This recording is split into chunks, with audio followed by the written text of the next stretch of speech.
everyone! Today, gagawa tayo ng fluffy boiled icing. Ito ang ating mga ingredients. 1 cup sugar, 1/3 cup water, 2 egg whites, and 1/8 teaspoon cream of tartar. Okay, let us start. First, co-combine natin ang sugar, yung ating 1 cup sugar, and water.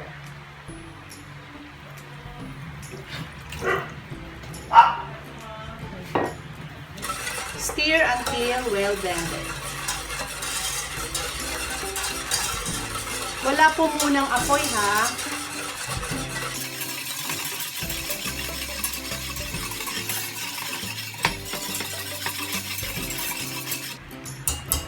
Ayan, blended na. So, i-on na natin siya. Low flame lang. Boil slowly without stirring. Antayin natin ha. A few moments later.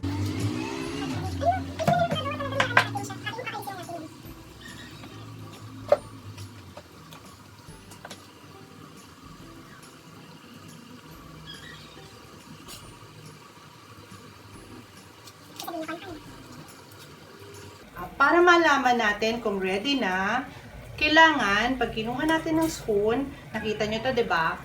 Pag nag-drop tayo ng ganyan, thread-like consistency niya na. Ayan, sa case nito, hindi pa siya, diba? Mabilis pang nagdo-drop. So, hindi pa siya ready.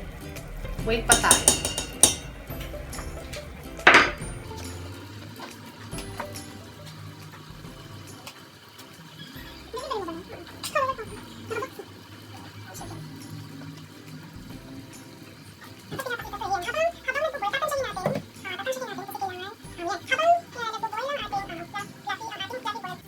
Okay, check natin kung pwede na siya.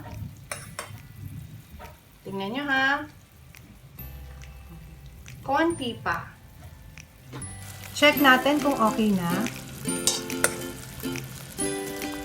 Ayan. Ang inaantay natin ay thread-like consistency.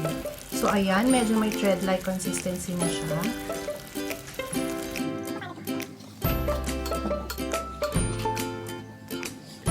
In another bowl, magbibit na tayo ng egg white and cream of tartar.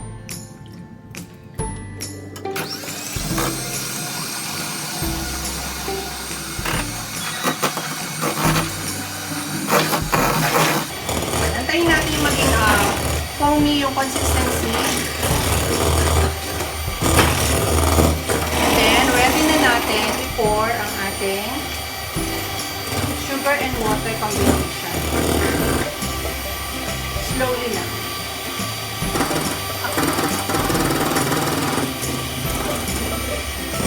Alam nyo, itong gamit kong saucepan, sobrang tagal na nito sa akin. Siguro meron ng mga 4 years, di ba? Kaya kahit ganyan siya, love na love ko yan. Marami na kaming pinagsamahan. Okay? Okay, i-check natin yung consistency niya. Kung medyo flowy pa, pwede tayong magdagdag ng icing sugar. Mag-start muna tayo sa 1 tablespoon. And then beat again.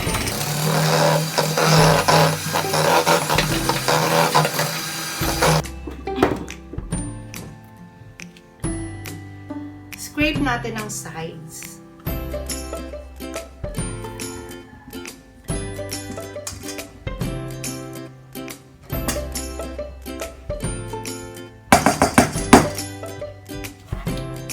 Check natin yung consistency.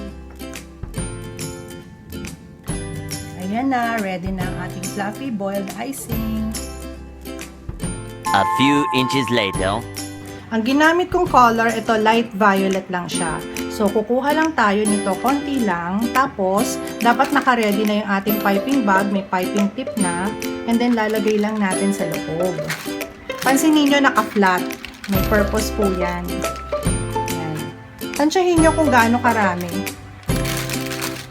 Hindi tayo maglalagay ng pala, sobrang dami kasi padidikitin lang natin yan sa mga sides ng ating piping bag. flat lang natin. Naka-flat siya. And then, ganyan-ganyan lang. Papuntahin nyo lang siya sa mga sides. Ayan. Wag masyado dito kasi magiging messy mamaya pagka pinakabot nyo siya dito. Makikita nyo. Ayan. Ayan yung clip natin. Ayan. Nakikita nyo ba? Lagay natin dito yung ating piping bag. Tapos, ayan.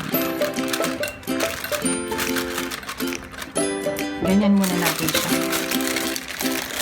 Medyo messy itong minsan gawin, lalo pag hindi ka pa sanay. Ayan. Ayan siya. Ibuka mo. Ayan. Diba?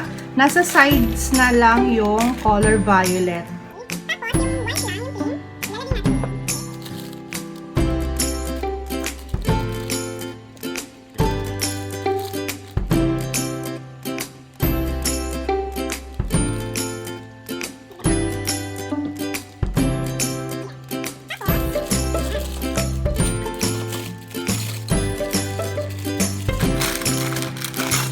Medyo napuno ko lang ng konti. Pero i-push nyo lang siya paloob. Ayan.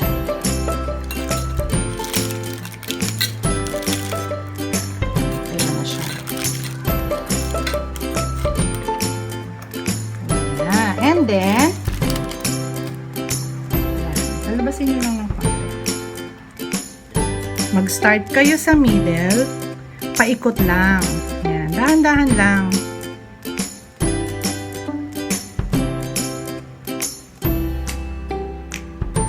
Oops. Yun. Yan na uli siya.